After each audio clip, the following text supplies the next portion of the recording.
Malabo pa ang tubig mga idol. Unang dive natin, surahan kaagad.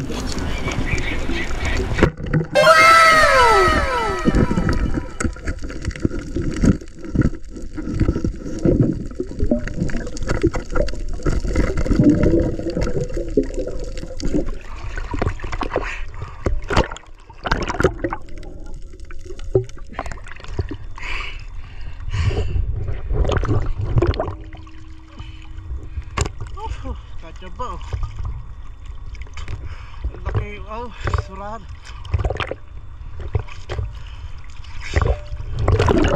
Sana all.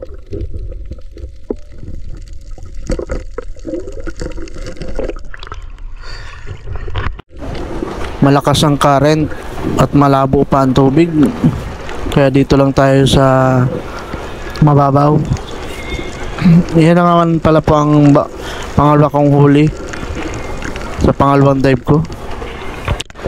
Isang grouper na, napakasarap pag Sweet and Sour. Oh my God! Wow! Nakahuli din tayo ng isang bagulan or kulambutan. Ayan. Buti na lang ay kahit malabo ang tubig ay nakita pa rin natin.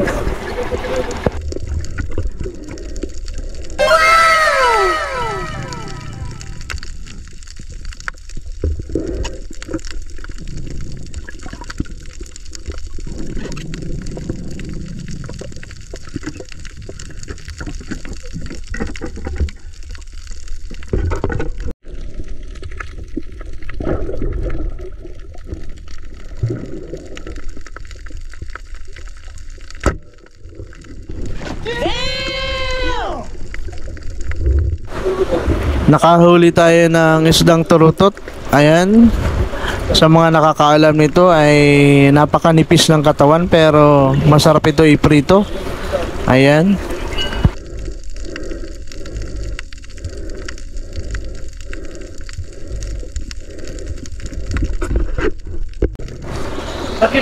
At ito na nga ang huling dive natin. Nakahuli tayo ng isang samaral, malapad, mataba. Ayan, nagpaikot-ikot pa. Pinahabol ako nito.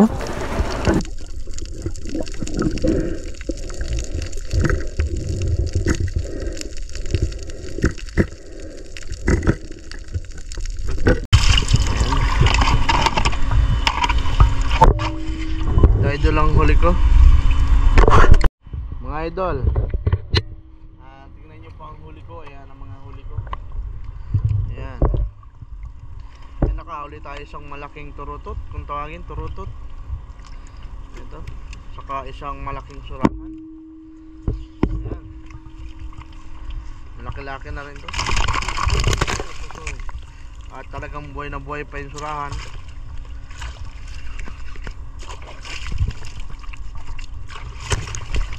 Malakas pa idol. Ayan, nakaisang bagulan tayo, kulambutan.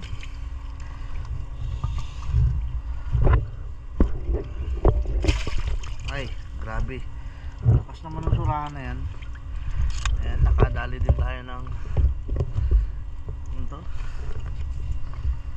Itong masakit makatinik. Ayan, lapad oh.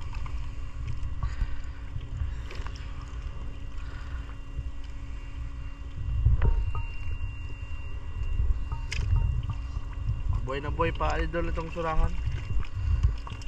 Tsaka itong masarap na ugapong to.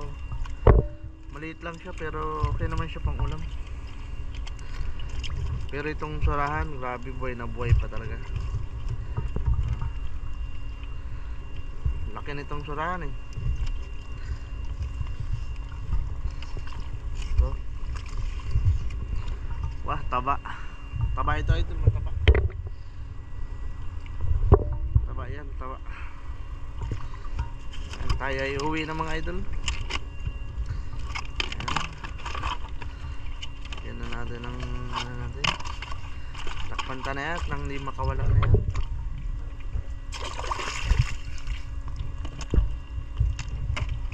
Hindi natin nagamit yung isang flashlight natin. Dito pala lang sa hindi natin nagamit yung flashlight natin. Dito pa lang sa HiXD 57 ay okay na. Kaya nang tumagal ng 3 oras, 4 na oras, kaya hindi na natin nagamit yung isang flashlight na U-part. Kasi dito pa lang okay na, solve na ang pag sisid natin. Ayan, uwi na tayo idol. Hihintay na tayo ni Mrs. Ayan. Sige, God bless.